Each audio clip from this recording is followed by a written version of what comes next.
વાચીની દેવી. લેખક ધૂમકેતુ. પ્રકરણ 21. મહારાજ ચામુંડરાજની જાત્રા. બીજી ક્ષણે જમીન ઉપર પડેલો માણસ ઊભો થયો અને સૌની છાતીમાં બળ આવ્યું. હે બાપલિયા કરતો એ પડ્યો ત્યારે તો ઘડીભર તમામને લાગ્યું કે માલવસેન ઝડપભેર પાટણના સીમાડે જ આવી પહોંચ્યું લાગે છે અને કોઈક નિરાધાર માણસ ફરિયાદે આવ્યો છે. પણ ત્યાં કોઈ નિરાધારને બદલે હાથ જોડીને ઊભેલા દામોદરને જોઈને રાણાજી અને વાચીની એક પળભર વિચાર કરતા થઈ ગયા. પણ એટલી વારમાં પ્રથમ આવેશમાં ભયંકર જુસ્સો નરમ પડી ગયો હતો. શું છે દામોદર, તું અહીં ક્યાંથી? આમ કેમ આવી રીતે જંગલીની પેઠે દોડતો આવે છે? તને સોંપેલું કામ તે આ રીતે કર્યું એમ? આ સ્થિતિ આવી? ચાલ દૂર થા. શું છે તારે? વાચીનીએ દામોદરનો ઉધડો લીધો. શું છે મહેતાજી? રાણાજીએ પૂછ્યું. કેમ દોડતા આવ્યા છો? મહારાજને કંઈ અસુખ છે? શું છે કહેનાર? હું કોણ રાણાજી? જોવા સામેથી ચાલ્યા આવે છે યુવરાજ કુમાર વલ્લભરાજ.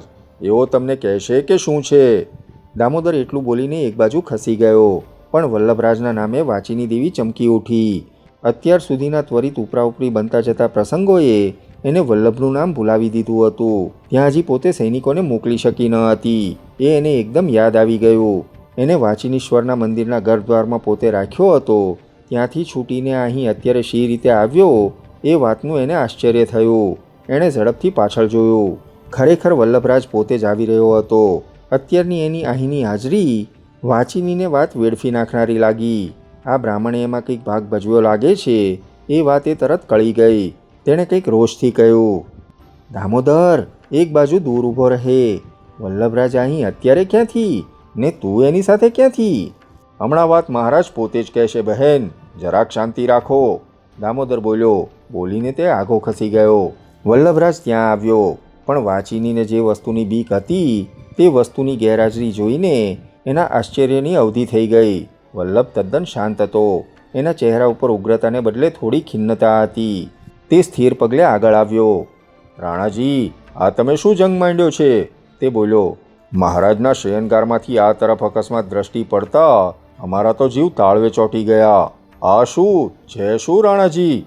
ફૈબા, તમે આટલું કર્યું બસ નથી કે હજી વધુને વધુ હઠ રાખી રહ્યા છો? મહારાજે મને અહીં મોકલ્યો છે. મહારાજથી આ જોવાતું નથી, એમનાથી આ અપમાન સહેવાતું પણ નથી. મહારાજ પોતે જાત્રાએ પધારવા માગે છે. ક્યાં છે લલ શર્મા? અરે, આ મુંજ મહારાજજી અહીં છે ને શું? અને આ કોણ? દુર્લભ અહીં કેમ આવા વિશે ઊભો છે? રાણા, આ તો ગૌરવહાનિની હદ થાય છે. મહારાજ તમને બોલાવે છે. મહારાજ જાત્રાએ પધારવા માગે છે ફૈબા. વલ્લભ, મહારાજ જાત્રાએ જવા માગતા હશે તો એવો પડો વગડાવશે, શત્રુ માથે ગાજતા હશે ત્યારે રાજ એમને એમ સૂનું મૂકીને કંઈ થોડી જાત્રા થશે? કોઈકે રાજ પણ સંભાળવું પડશે. વાચીનીને આ વાતથી આશ્ચર્ય થયું ને એટલી જ નવી આશંકા પણ તેને જન્મી. તમે છો, મહત્તમજી છે, સૌ સંભાળી લેજો. વલ્લભ બોલ્યો. ચાલો રાણાજી, મહારાજ તમને ત્યાં સંભાળી રહ્યા છે. કોઈ આવ્યું છે? રાણાજીએ પૂછ્યું. ક્યાં ત્યાં? ના ના, બીજું તો કોણ આવે? મહલ આવ્યો છે, પુષ્પ નર્તિકા આવી છે, બીજું તો કોઈ નથી. તો આ અચાનક મહારાજની જાત્રા ક્યાંથી ફૂટી નીકળી? શું મહારાજ માટે આ જાત્રાનો સમો છે? અત્યારે તે કંઈ જાત્રા થતી હશે.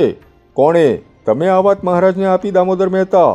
ભા, તમને પણ કંઈ બહુ ઉતાવળ આવી ગઈ લાગે છે. દામોદર રાણાજીનો કટાક્ષ ગળી ગયો. એણે એની નજર ચૂકવી. એને ડોસો જમાનાનો ખાતેલ લાગ્યો. પરંતુ એને પણ હવે શી રીતે હાથ કરવો એના વિચારમાં તે પડી ગયો હતો. વાચીની દેવી અને રાણાજીના ઘર્ષણમાંથી શી રીતે બંનેનો નિકાલ થઈ શકે એ કોયડો એને ઉકેલવા જેવો લાગ્યો. તે કાંઈ બોલ્યો નહીં. એમ કાંઈ ભા, આ 2-4 જણામાં જરાક ઘુમાઘૂમ કરી એટલામાં કંઈ ઘોલકી છે તે મહારાજ છોડીને ચાલી નીકળશે. રાણોજીએ કહ્યું. અમે બેઠા છીએ 12 વર્ષના, મહારાજનું ગૌરવ જાળવવાવાળા. મહારાજને હમણાં જાત્રા કેવી ને હમણાં પાટણની બહાર જવા કેવા. ચાલો આવને દીકરી, તું પણ આવને. એમ તે કંઈ ભાઈ રાજગાદી છોડશે ને તું જોઈ રહેશે એમ? ચાલો, હું આવું છું મહારાજ. ચાલો કુમાર દુર્લભરાજ, તમે પણ ચાલો ને. આપણે સૌ મહારાજને મનાવીએ. જાત્રાના સમયને હજી વાર છે ભા. આવે છે ને દીકરી? અત્યારે તો આપણો સમો માળવા સામે જવાનો છે. તમે જાઓ રાણાજી, મારો આવવાનો સમો થશે ત્યારે હું આવીશ. કેમ, તારો સમો વળી કંઈ નોખો છે હજી? આથી તે બીજો કેવો સમો આવવાનો છે? ચાલો મહારાજ પાસેથી આજ્ઞા લઈએ ને તમે સૌ ચડો માળવા સામે. તમે દુર્લભ રાજકુમાર, બાલુકરાય, યુવરાજજી, મહેતા પણ ભલે આવતા. તમે જુવાનડા સૌ રણક્ષેત્ર સંભાળી લ્યો. અમે ગલઢેરા અહીં રાજક્ષેત્ર સંભાળી લઈએ. રાણાજી, હવે રમતનો મને વખત નથી. તમારા અટપટા રાજકારણને માટે તક નથી. નાગદેવી. પણ છે શું ફૈબા, તમારે આંતરવિગ્રહ કરવો છે એમ? તમને એનો કંઈ શોખ લાગે છે? શોખ નથી વલ્લભ. પહેલાં તો કહે કે તું અહીં શી રીતે આવ્યો? હવે એ વાત જાણવાથી શો ફાયદો છે ફૈબા? એ વાત જવા દો ને. નાહકની ગૌરવાનીની વાત ફરી ઉકેળવાથી શો ફાયદો? આવ્યો, તમને મળવા આવ્યો એમ ધારો ને. ભીમદેવ તારી સાથે આવ્યો છે? ત્યારે ભીમદેવ કંઈ બાકી રહ્યો હશે? એ ત્યાં ઊભો મહારાજના દ્વારપાલ તરીકે પોતાની જૂની જગ્યા સાચવતો. એને તો હવે લગ્ની લાગી છે. મહારાજ જાત્રા કરવા નીકળે તો મહારાજને માથે છત્ર હું ધારું. મહારાજ જાત્રા કરવા નહીં જઈ શકે વલ્લભ. વાચિનીએ દ્રઢતાથી કહ્યું. અહીંનો પ્રશ્ન લંબાવવાની આ જુક્તિ તમને કોણે સુજાડી છે? મહારાજથી એમને એમ જાત્રા કરવા નહીં જવાય.